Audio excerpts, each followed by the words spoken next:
حضرت ابو ہریرہ رضی اللہ تعالیٰ عنہ سے روایت ہے کہ رسول اللہ صلی اللہ علیہ وسلم مسجد میں تشریف لائے۔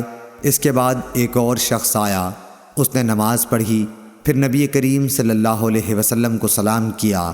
آپ نے سلام کا جواب دے کر فرمایا کہ واپس جا اور پھر نماز پڑھ، کیونکہ تو نے نماز نہیں پڑھی۔ وہ شخص واپس گیا اور پہلے کی طرح نماز پڑھی اور پھر آ کر سلام کیا، لیکن آپ نے اس مرتبہ بھی یہی فرمایا کہ واپس جا اور دوبارہ نماز پڑھ، کیونکہ تو نے نماز نہیں پڑھی۔ آپ نے اس طرح 3 مرتبہ کیا۔ آخر اس شخص نے کہا کہ اس ذات کی قسم جس نے آپ کو حق کے ساتھ مبعوث کیا ہے، میں اس کے علاوہ اور کوئی اچھا طریقہ نہیں جانتا، اس لیے آپ مجھے نماز سکھا دیجئے۔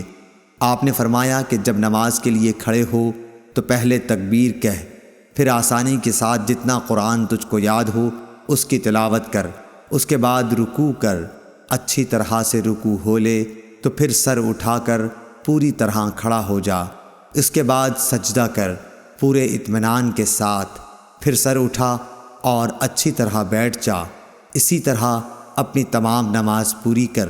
صحیح بخاری حدیث نمبر 757۔